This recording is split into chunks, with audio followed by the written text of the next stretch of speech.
দুপচাঁচিয়ার শুরুজালিতে গেছিলাম কালকে, তো যাই দেখি সব টিকটকারের মিলন মেলা, এক কথায় বলা যায় সব টিকটকার এখানে আছে। কি আর বলবো, দুপচাঁচিয়ার সব বড় বড় টিকটকার। তো ওই জায়গাতে এসে দেখি আসেই টিকটক করা শুরু করে দিচ্ছে সবাই। তো রিফাত এখানে ক্যামেরাম্যান। তো চারিদিকে সবাই শুধু টিকটকই দেখতেছে, ভাইরে ভাই শুরুজালিতে সবাই টিকটক করে, কি আর বলবো। আর শুরুজালির একটা মেন পয়েন্ট হচ্ছে, শুরুজালিতে আসার পর দেখি শুরুজালিতে এত সুন্দর সুন্দর কালেকশন তুলছে, কি আর বলবো, সবগুলো কালেকশন জাস্ট ওয়াও। তো আপনারা নিজেরাই দেখে নিন। রিফাত, হ্যাঁ কি অবস্থা তোমার? সেলিব্রিটি। ভালো, আলহামদুলিল্লাহ। তো তোমার এখানে কি কালেকশন আছে লেডিস? আমার এখানে লেডিস কালেকশন এভরিথিং সব আছে, থ্রি পিস দেখেন।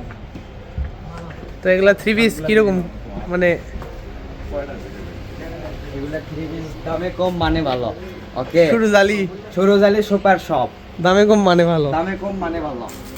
এই যে এ সেলিব্রিটি এই ভাই সবাই চলে আসুন আমাদের শপে। শুরুজালিতে চলে আসবেন সবাই।